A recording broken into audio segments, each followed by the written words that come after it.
Olá, pessoal. Tudo bem? Meu nome é Paulo Luckenhaus. Eu sou um pesquisador. Estou trabalhando atualmente com uma pesquisa sobre percepção ambiental junto a vocês, estudantes do curso técnico integrado do IFMG. Minha pesquisa é sobre a possibilidade ou não de ampliação da percepção ambiental por meio de uma sequência didática que utilizará um forno solar. Hoje, no entanto, que é o primeiro dia de atividades, proponho algumas reflexões acerca de alguns conceitos relacionados à luz e à transmissão de calor. E então, vamos comigo nessa caminhada? Então vamos lá.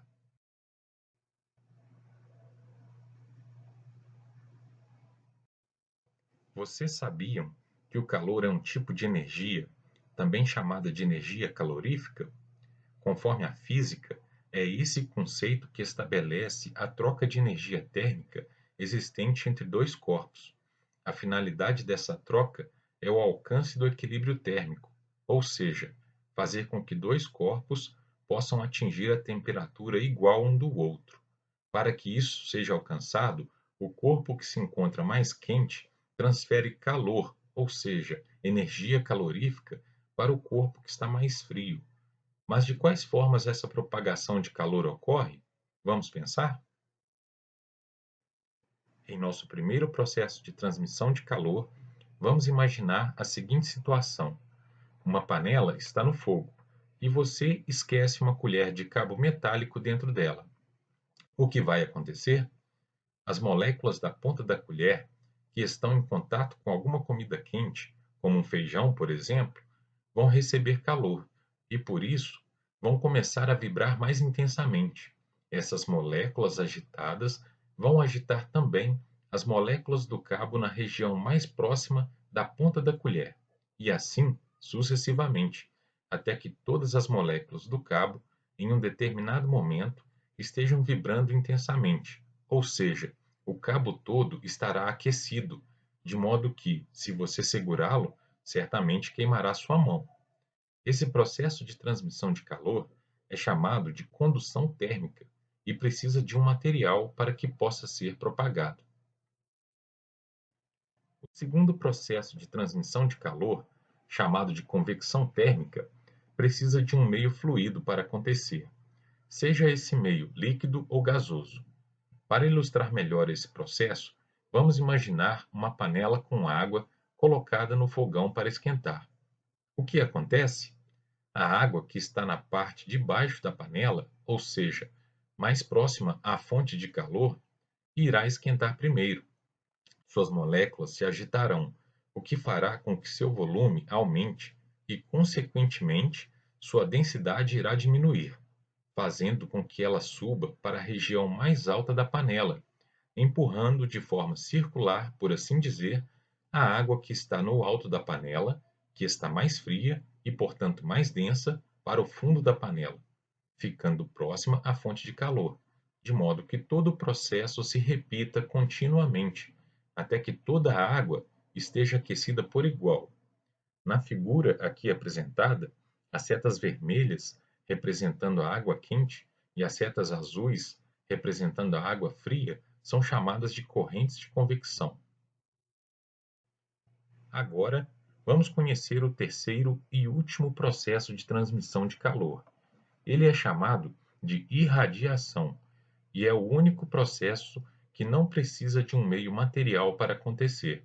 Por isso, é o único que pode ocorrer no vácuo. A transmissão de calor nesse processo acontece por meio de ondas eletromagnéticas.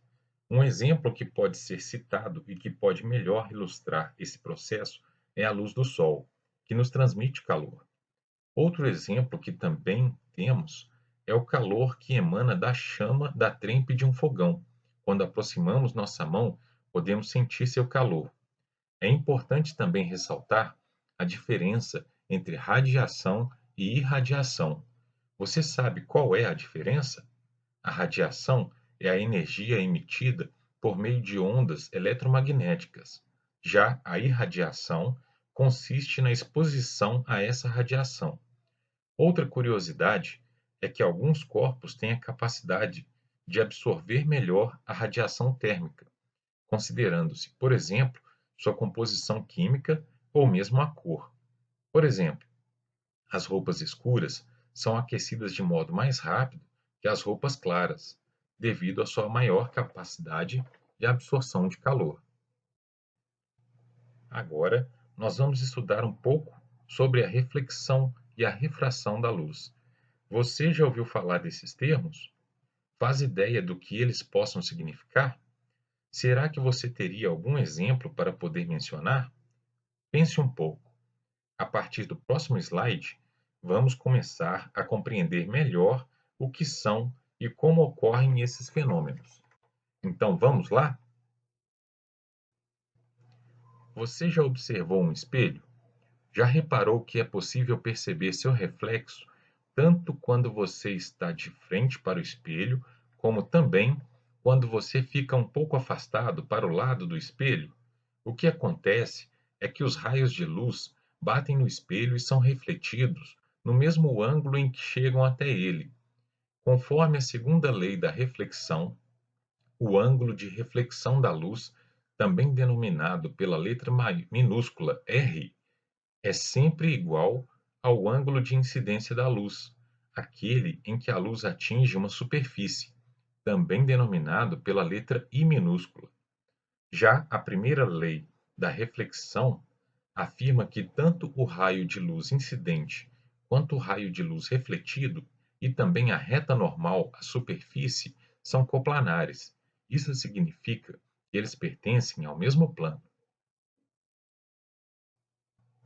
Conforme mencionado no slide anterior, o exemplo de um espelho serve para entender o que seria a reflexão especular, ou seja, é aquele tipo de reflexão no qual os raios luminosos, após incidirem sobre uma superfície lisa, são refletidos em raios de luz paralelos entre si. Já a reflexão difusa pode ser compreendida com o seguinte exemplo: imagine um espelho quebrado. A luz irá incidir sobre sua superfície, mas será refletida em várias direções, aleatoriamente.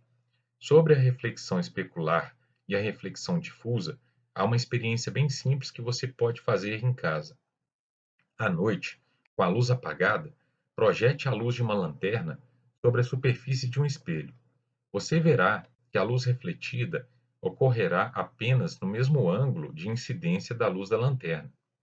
Agora, pegue um pedaço grande de papel alumínio.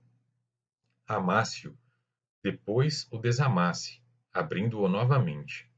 Agora, ainda com a luz apagada, projete a luz da lanterna sobre a superfície do papel alumínio. Você verá que a luz se refletirá em diversas direções aleatoriamente. Agora, vamos estudar sobre a refração da luz.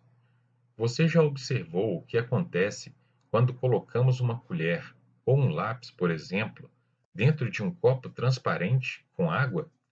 Ao observarmos a cena, temos a impressão de que o objeto dentro do copo está quebrado, ou que ele entortou em uma determinada direção. Por que será que isso ocorre? Você já parou para pensar? O que acontece é que a velocidade de propagação da luz no ar é mais rápida que a velocidade de propagação da luz na água.